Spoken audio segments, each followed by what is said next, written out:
Imagine getting fired because you believed in facts. Welcome to the Trump world, where the truth is the enemy and propaganda is the gospel. That's what just happened at the CDC. So the head of the CDC was pushed out, but not because she wasn't loyal enough. Not even because she wasn't working hard enough.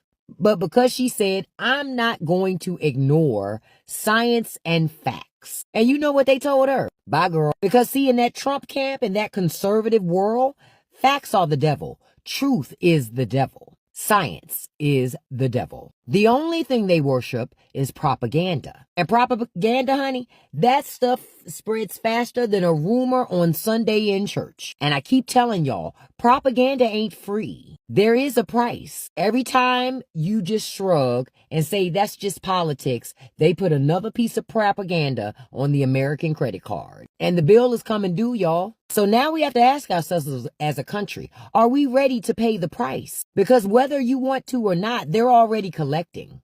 Your health care, taken. Your freedoms, taken. Your trust in government, oh, that's already in repossession. This is what happens when government cares more about spinning the story than actually solving the problem. And when the propaganda, the story becomes much more important than the problem, people like you and me, we always lose. So the next time you see propaganda floating around like it's harmless, remember that it costs, and America is paying in real time. So the CDC director fired by the Trump regime is striking back. Attorney Mark Zaid, who is representing Susan Monarez, just released a statement essentially saying that she has not even received an official dismissal and will not resign. Basically, it was just done over a social media post. Her attorney wrote, first it was independent advisory committees and career experts. Then it was the dismissal of seasoned scientists. Now Secretary Kennedy and HHS have set their sights on weaponizing public health for political gain and putting millions of American lives at risk. When CDC Director Susan Monarez refused to rubber stamp unscientific, reckless directives and fire dedicated health experts, she chose protecting the public over serving a political agenda. For that, she has been targeted. Dr. Monarez has neither resigned nor received notification from the White House that she's been fired, and as a person of integrity and devoted to science, she will not resign. Powerful words. We just released an emergency episode of our series Midas Health on our Substack with Dr. Vin Gupta, where we break down all of this. Be sure to check it out now by going to MidasPlus.com. CDC Director Susan Monarez is a fucking hero. She is standing up to RFK Jr. She is standing up to Trump. They are telling her she is fired, and she's saying, no, I am not fired and I'm not leaving. And she is opposed to what they want to do with vaccinations in this country, which, if they follow through with it, will harm many Americans. And she is taking a stand, and they are having this back and forth now. Her attorneys are arguing that she hasn't been fired because she was Senate confirmed, and Trump himself has not told her that she is fired. So until that happens, she is staying where she is.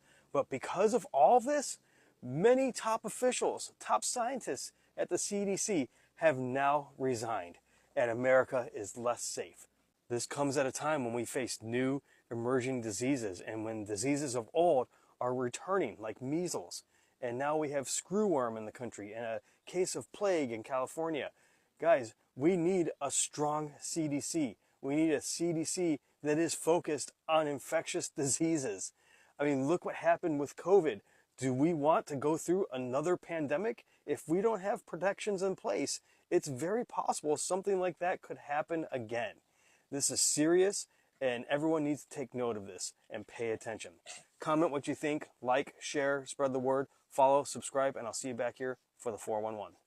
There is mass chaos at the Centers for Disease Control this morning after an overnight purge left the CDC without top officials in key roles. And the reason why for this purge was, well, because they were too pro-vaccine.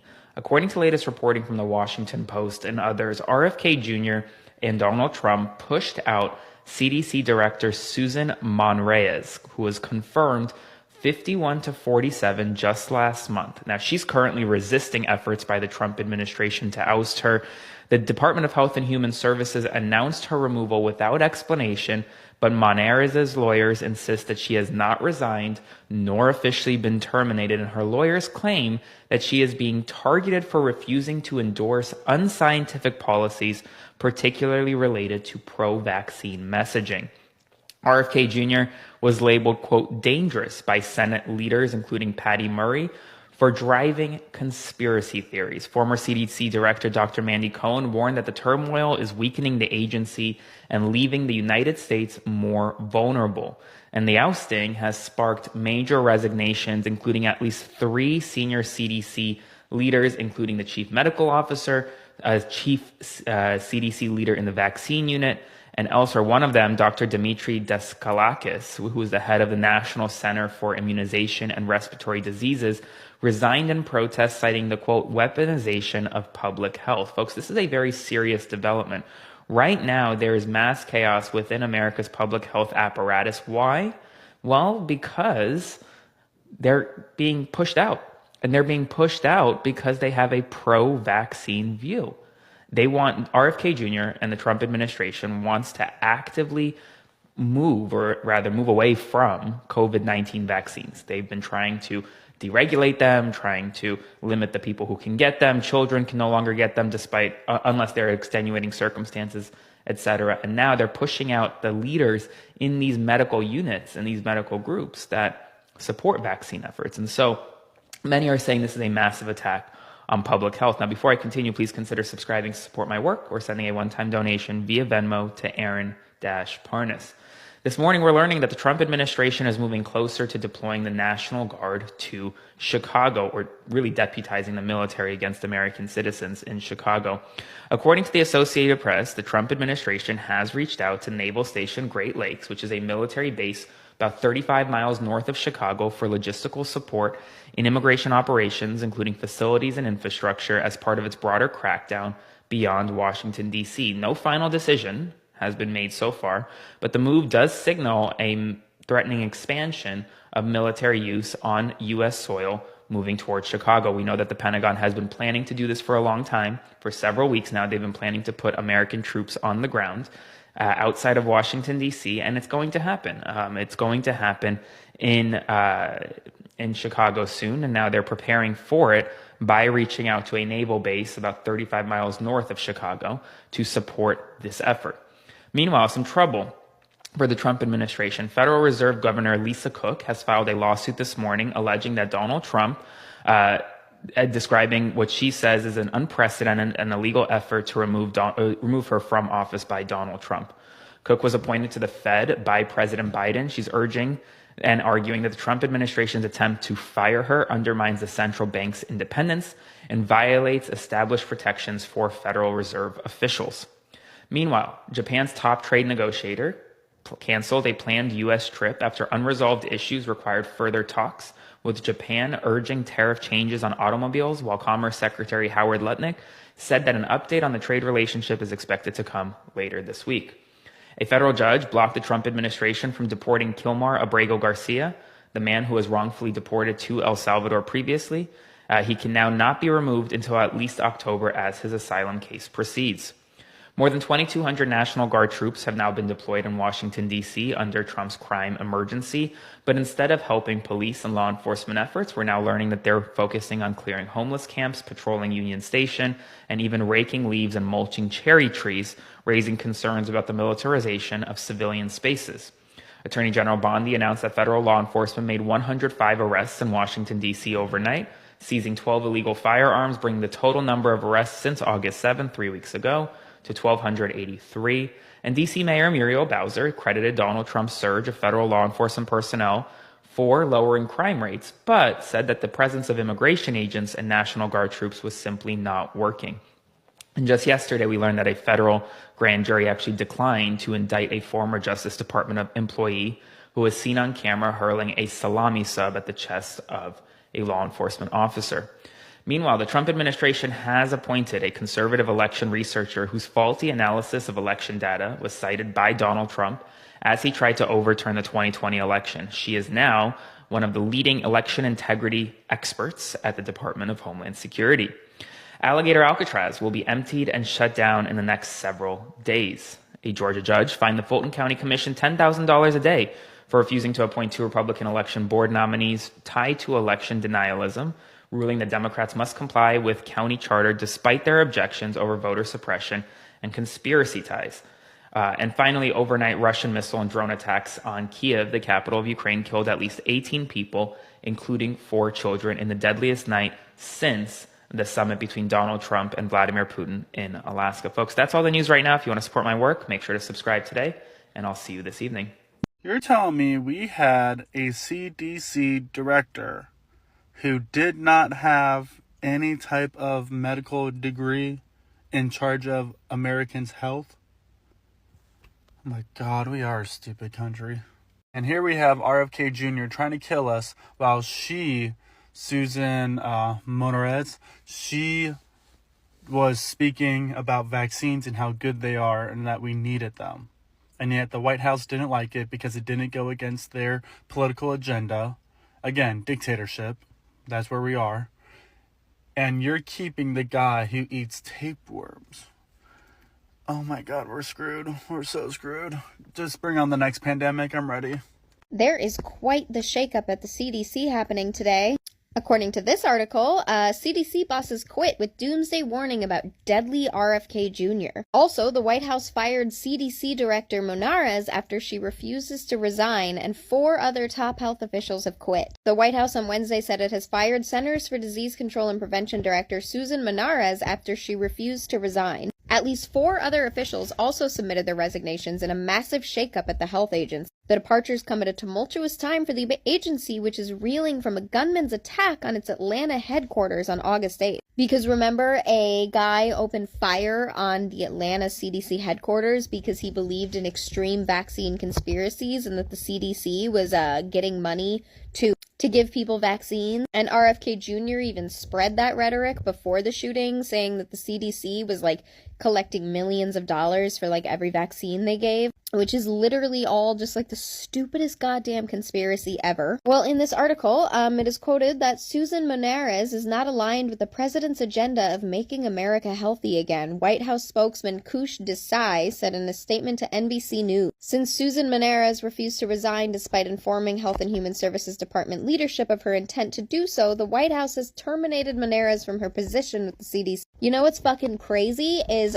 Susan Monarez was appointed by Donald Trump. So he chose her. So he chose somebody who is not aligned with him. What the Anyway, that statement comes hours after attorney Mark Zaid said he was representing Monarez and that she had not actually been fired yet or stepped down, adding that she would not resign. When CDC Director Susan Monarez refused to rubber stamp unscientific, reckless directives and fire dedicated health experts, she chose protecting the public over serving a political agenda. Zaid said in a statement, for that, she has been targeted. And multiple other people have resigned. This guy, Oury, in a resignation letter obtained by NBC News, wrote about the dangers of the spread of vaccine misinformation and said proposed budget cuts and reorganization plans would negatively impact the CDC's ability to address conditions like hypertension, diabetes, cancer, overdoses, and mental health issues. So this morning I made a video about how RFK Jr. is the most dangerous member of the Trump cabinet, and I think that is just being proven throughout the day. Multiple top officials of the CDC are resigning and being fired because they refuse to follow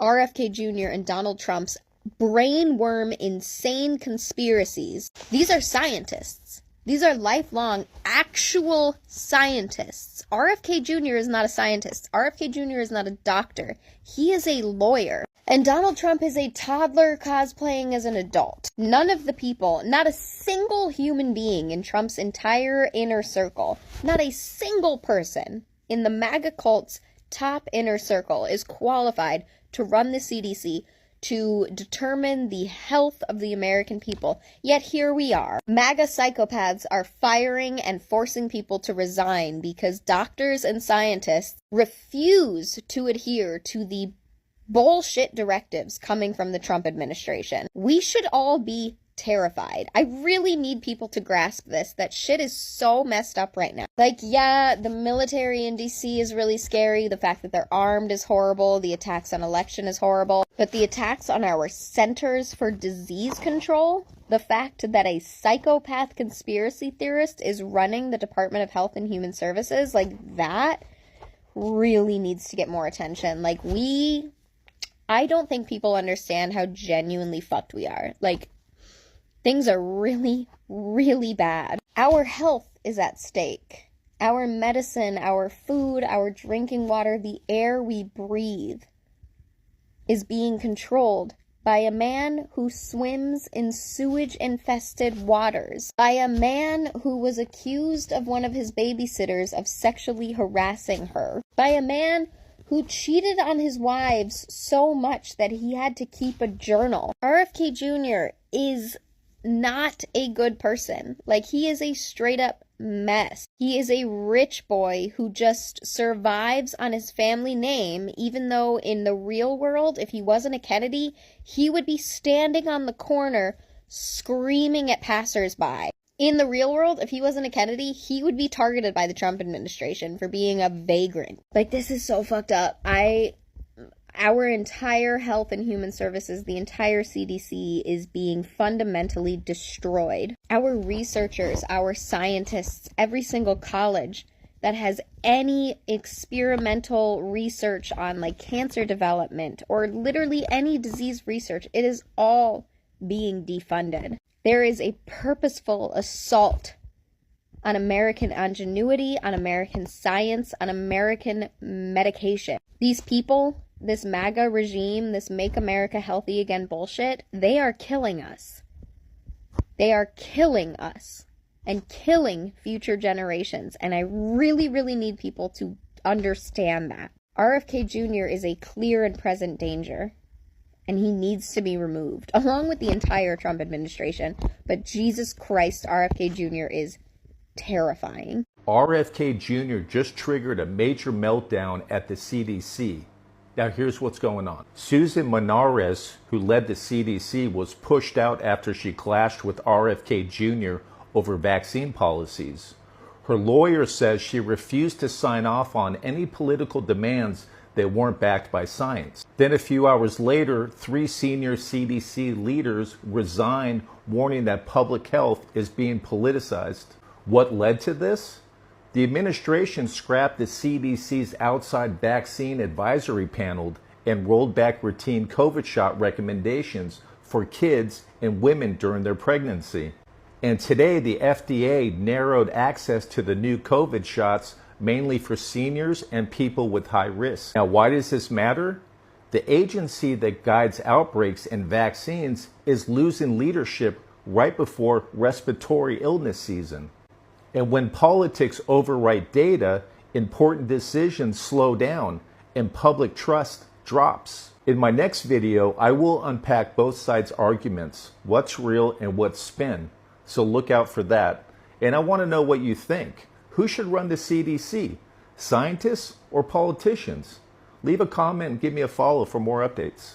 What is happening at the CDC right now is wild. Let me break it down for you. The CDC is supposed to be the nation's frontline defense against public health crises like pandemics and other outbreaks. But instead of stability, we have got pure chaos. The brand new director, Susan Monarez, was pushed out of her position after just a few weeks of being in it, and she's saying that it wasn't even legal. Meanwhile, 4 top leaders just resigned because they're saying under RFK Jr., the CDC is being politicized. And the scariest part of it all is if there's an outbreak of anything, the people who are in charge are no longer there to warn us, or they're stuck in a political power struggle. Experts are literally warning that this could leave our country vulnerable to the next public health crisis. Even Monarez is warning that this is very dangerous, and she was appointed by this regime. This isn't just DC drama. This is about trust in science and keeping the people safe, keeping our country safe. What do y'all think about this? I think it's super scary, and people need to start believing in science. You need to hear this. The CDC just lost its director after only 28 days, and several top leaders resigned. If you rely on vaccines, travel guidance, or outbreak alerts, this matters to you right now. We expect public health decisions to be made by scientists. But here's the twist. Tonight's shakeup wasn't about data. It was about pressure on science and the people who said no. Check this out. HHS announced Susan Monarez is no longer the CDC director. Her attorneys say she was targeted for refusing unscientific directives. At the same time, at least 4 senior CDC leaders resigned. People who run outbreak response, vaccines, and data systems. It's insane. It's a lot of institutional memory gone. When leadership turns over this fast, you feel it in 3 places. Vaccine guidance, which shots are covered, and when outbreak alerts, how fast warnings reach your phone. And also clinic support. So tools that I use, your doctor uses to keep you safe. If the experts writing these rules are pushed out or replaced with people with weak evidence supports or standards, you get confusion, mixed messages, and delays. It's pretty crazy. Here's my plan for you, simple and calm. Stick to evidence-based schedules from your doctor or local health department or medical professionals and groups. Double check updates on measles, flu, COVID, RSV before the season hits, which is actually right now. Keep a record of your vaccines, keep your card on hand and meds on your phone. Watch the source, not the spin. Medical professionals, state health sites, and your clinician's guidance. Trust me on this one. Public health should be boring, quiet, steady, reliable. When it isn't, we protect our families with facts and a plan. Follow for clear, calm updates that keep your family safe. Talk to you on the next one.